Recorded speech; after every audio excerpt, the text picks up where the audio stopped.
존경하고 사랑하는 김제 시민 여러분, 2024년 갑진년 청룡호 해가 밝았습니다. 새해 복 많이 받으십시오. 백상 공덕 청합안경 가지역구 주상현 의원입니다. 먼저 5분 발언의 기회를 주신 존경하는 김영자 의장님을 비롯한 선배 동료 의원님들께 감사드립니다.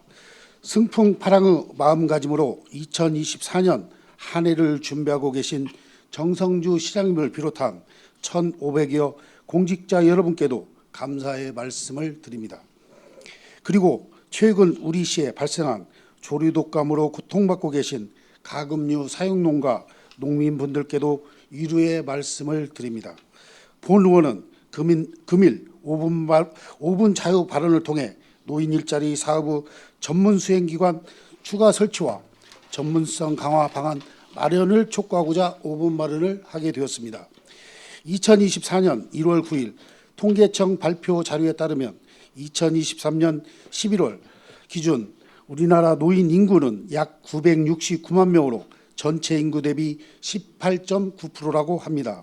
관련하여 2023년 12월 기준 김제시 전체 인구 81,430명 중 노인 인구 수는 27,950명, 전체 인구 대비 34.3%로 이는 전국 평균 18.9%보다도 1.8배 높고 정읍시는 30.8%, 남원시는 31.4%로 도내 다른 지역보다 월등히 높은 노인 인구 비율을 나타내고 있습니다.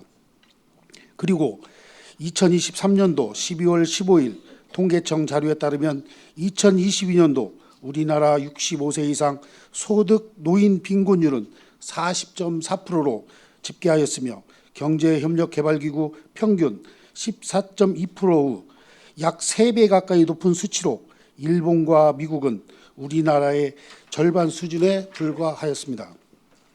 이렇듯 우리나라 노인 빈곤율은 OECD 평균보다 3배나 높다는 것은 노인분들이 경제적 문제로 인한 생활고의 어려움을 겪고 있다는 것으로 급속히 증가하고 있는 고령자의 인구 수만큼 고령층의 빈곤 문제도 사회적인 문제로 대두되고 있다는 방증입니다. 노인 일자리 사업의 도입 취지는 어르신들이 활기찬 노후 생활을 영위할 수 있도록 공익활동, 일자리 재능 나눔 등 다양한 사회활동을 지원하여 노인복지 향상에 기여한다는 취지로 도입되어 시행하고 있지만 사업을 위탁받아 수행하는 노인 일자리 전담 전문기관의 부족과 일부 일자리 수행기관의 편파적인 관리로 극심한 민원 발생, 그리고 노인 일자리 사업 대상자 선별 시 불공평 문제 및 어르신 학대 문제, 일자리 대기 어르신들의 데이터 관리 부실 등 수많은 문제점이 노출되어 본 의원은 다음과 같이 어르신 일자리 사업의 개선 필요성이 요구되어 제언하고자 합니다. 첫째, 노인 일자리 전담 수행기관 확충이 필요합니다. 노인 일자리 전담기관 설치는 노인복지법 제23조 2항에 따라 설치되고 현재 우리 시에는 노인 일자리 사업 전담기관이 사단법인 나눔세상 김제 시니어클럽 한 곳으로 우리 시는 노인 일자리 사업의 확대로 인한 수행기관이 부족하여 사업량이 편중되어 관리되고 있는 현실입니다. 김제 시니어클럽 사업량 증폭과 운영 및 관리의 과부하 상태로 노인 일자리 전담기관을 추가 설치하여 보조금 집행의 효율적인 관리 및 전문성과 집중성을 강화하여 사업의 효율성을 높여야 할 것입니다.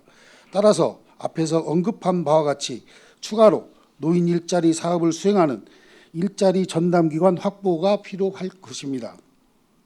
둘째, 일자리 부족으로 인한 형평성 문제입니다. 우리 시는 2023년 12월 기준 65세 이상의 노인분이 27,950명, 34.3%를 차지하고 있어 대한민국 평균 18.9%보다도 월등히 높고 그만큼 많은 노인분이 상주하고 있는 도시입니다.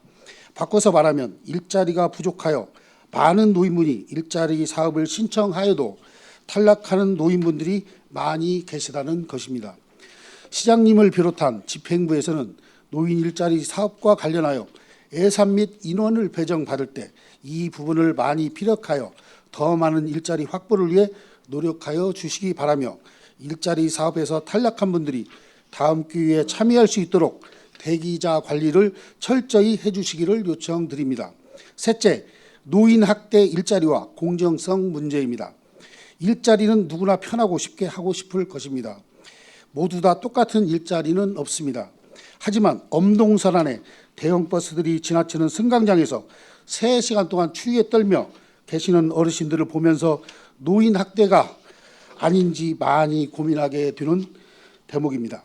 노인 일자리는 단순히 일자리 제공이 아닌 노인 복지 문제로 접근해야 할 것입니다.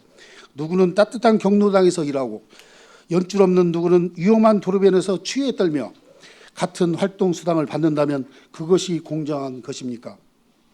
그리고 일자리가 부족하여도 위탁기관과 밀접한 관계가 있는 노인분들은 계속하여 사업에 참여할 수가 있고 어느 지역에서는 부부가 같이 선정되어 사업에 참여하고 있지만 같은 지역 어르신들은 어떤 영문인지도 모르고 탈락하고 어떤 분들은 위탁기관과 관계자들과 친분이 있다는 이유로 양질 일자리에 우선 배정되어 오랜 기간 사업에 참여하게 되고 친분이 전혀 없는 어르신들은 형평성에 어긋나는 일자리 배정을 받아 많은 원성과 민원이 지속하여 발생하고 있습니다. 노인 일자리 사업은 생계를 위해 참여하고 계신 분들이 대다수임에도 이 과정에서도 차별이 존재한다는 것입니다. 앞의 사례와 같이 일자리가 부족하다는 것을 기화로 공정성과 형평성이 어긋나는 일자리 참여자 선정이 아닌 표준 매뉴얼을 만들어서 순차적인 일자리 배정과 힘없는 노인분들이 차별당하고 배척당하는 일이 없도록 철저한 관리 감독을 촉구합니다. 생활 형편이 어렵고 복지 사각지대에 계신 어르신들이 노인 일자리 사업을 통해 소득을 창출하고자 노력하고 있지만 현재와 같은 기득권 세력이 지속하여 일자리를 차지하고 그들만을 위한 카르텔이 형성되어 공정과 정의가 무너지고 편법이 난무하는 사업으로 변질돼서는 안 될 것입니다.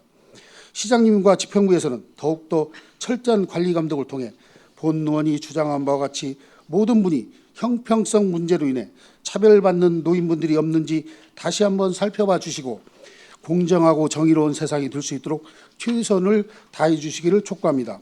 이상으로 노인 일자리 사업과 관련한 5분만을 마치겠습니다. 감사합니다.